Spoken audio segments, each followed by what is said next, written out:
समय पहले एक छोटे से गांव में एक गरीब किसान रहता था।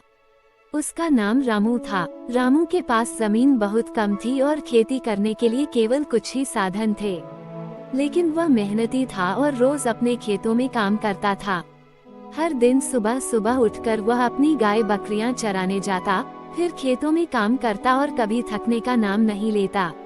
हालांकि रामू का जीवन कठिन था, लेकिन उसके पास एक अद्भुत गुण था, वह कभी हार नहीं मानता था। एक दिन गांव में सूखा पड़ गया। कई महीनों तक बारिश नहीं हुई, जिससे फसलें सूखने लगीं। रामू के पास बहुत कम अनाज था और उसके पास खेती के लिए पानी भी नहीं था, लेकिन वह परेशान नहीं हुआ। उसने सोचा, अगर मैं हार मान लूंगा तो मेरे परिवार का क्या होगा। किसान को पता चला कि गांव के पास एक पहाड़ी पर एक प्राचीन भूत का वास है। लोग कहते थे कि वह भूत खेतों पर नजर रखता है और जिस किसान को पसंद कर लेता है उसकी फसल लहलहा उठती है। किसान को ये सुनकर अजीब लगा, लेकिन उसने सोचा कि अगर भूत सच में मदद कर सकता है तो एक बार कोशिश करने में क्या हर्ज है। रात के समय वह पहाड़ी पर गया और भूत को बुलाने लगा। कुछ ही देर में ठंडी हवा चलने लगी और एक रहस्यमय छाया उसके सामने प्रकट हुई। भूत ने गंभीर आवाज में पूछा, तुम यहाँ क्यों आए हो? किसान डरते डरते बोला, मैं एक मेहनती किसान हूँ, लेकिन मेरी फसल हमेशा खराब हो जाती है। क्या तुम मेरी मदद कर सकते हो?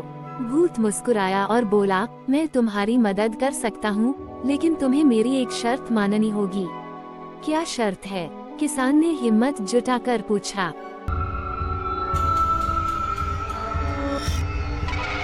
भूत ने जवाब दिया, तुम्हें हर दिन सूर्योदय से पहले अपने खेतों में आकर मेहनत करनी होगी और हर रात एक दिया जलाकर खेत की रखवाली करनी होगी। अगर तुम ये कर सके तो तुम्हारी फसल कभी खराब नहीं होगी। किसान को लगा कि यह कोई मुश्किल काम नहीं है। उसने खुशी खुशी शर्त मान ली और अगले ही दिन से मेहनत करने लगा।